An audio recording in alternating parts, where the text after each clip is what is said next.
میرا شوہر اتنی محنت کرتا ہے, کماتا ہے, برکت نہیں ہوتی. برکت کیوں ہوگی؟ بے برکتی تو تیری وجہ سے ہے. تو نے سر کا دوپٹہ گلے میں لٹکایا تو اس وقت تیرے گھر میں برکت ہوگی کیسے؟ اور سن لو, آپ تعویذ کے انبار گھر میں لگا لو, کبھی برکت نہیں ہو سکتی, کیونکہ نحوست تو تمہارے کھلے سر کی وجہ سے ہے. اور یہ میں نہیں کہہ رہا ہوں, بلکہ صاحب روح البیان نے لکھا ہے. اگر یہ بات لکھی نہ ہوتی تو میرے اندر بیان کرنے کی ہمت نہ ہوتی. نبی کی موجودگی میں عورت کے سر سے دوپٹہ ہٹے تو وہاں سے رحمت کے فرشتے چلے جاتے ہیں.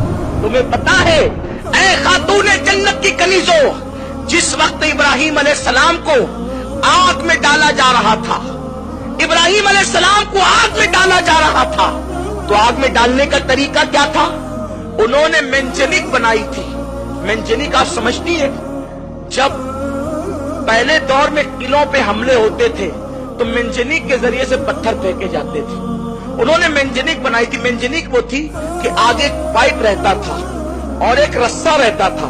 رسہ کھینچ کر کے چھوڑتے تھے تو وہ جا کے پائپ کو لگتا تھا, اور پائپ کے اوپر جو پتھر ہوتا تھا وہ جا کر کے قلعوں کو لگتا تھا.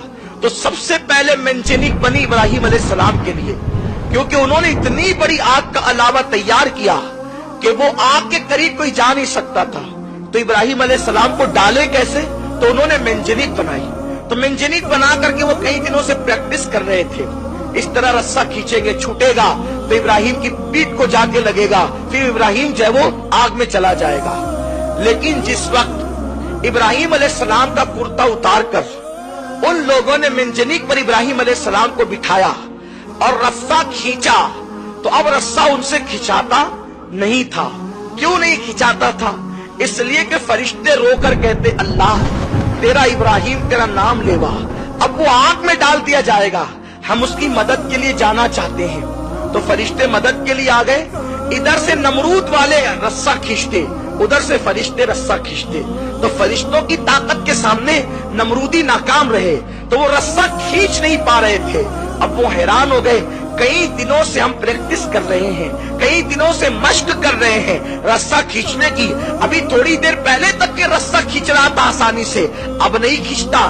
اس وقت ایک بڈھا سر پہ کمبل ڈال کر آیا اور اس بڈھے نے کہا کہ رسہ کیوں نہیں کھینچتا؟ ان لوگوں نے کہا, اے بزرگ پتہ نہیں کیوں نہیں کھینچتا. تو اس وقت اس بڈھے نے کہا, ایک کام کرو, 10-12 عورتوں کو بلا کر کے لاؤ. 10-12 عورتیں بلا کر لائی گئی. اس وقت اس نے کہا, نمرودی اس عورتوں سے اس بڈھے نے کہا, اپنے سر سے دوپٹہ ہٹا لو اور اپنے گلے میں لٹکا لو. تو ان لوگوں نے دوپٹہ جیسے ہی ہٹایا وہ رسہ کھینچ گیا. وہ رسہ کیوں کھینچا؟ اس لیے کہ جب عورت سر سے دوپٹہ ہٹا دیتی ہے تو رحمت کے فرشتے وہاں سے چلے جاتے ہیں. تو اب ابراہیم علیہ السلام کی مدد کے جو رحمت کے فرشتے آئے تھے وہ دوپٹہ سر سے ہٹنے کی وجہ سے چلے گئے.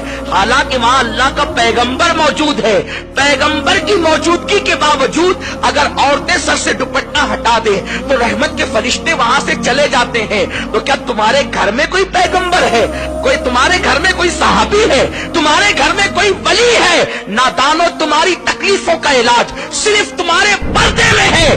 پردے میں رہ کر دیکھو, پھر میرے اللہ کی قدرت دیکھنا, اس کے کرم کی بارشیں دیکھنا. سنو, اللہ اکبر, جن کے گھروں میں برکتوں کا نزول ہوا, جن کے گھر سے کائنات کو خیرات ملی, جن کے گھر سے ولایت تقسیم ہوئی, جن کے گھر سے امامت تقسیم ہوئی, جن کے گھر سے نعمتیں تقسیم ہوئی, وہ گھر سیدہ فاطمہ الزہرا کا گھر ہے. سیدہ فاطمہ کی زندگی دیکھ لو.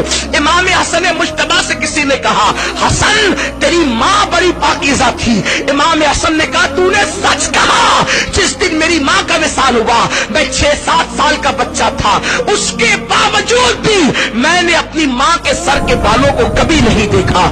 جو مائیں اپنے ننھے بچوں سے بھی اپنے سر کے بالوں کو چھپاتی تھی ان گھروں سے خیرات تقسیم ہوتی تھی, اور جو مائیں اجنبی مردوں کو بھی سر دکھاتی ہے پھر اس گھر سے خیرات نہیں بٹتی, اس گھر میں خیرات مانگی جاتی.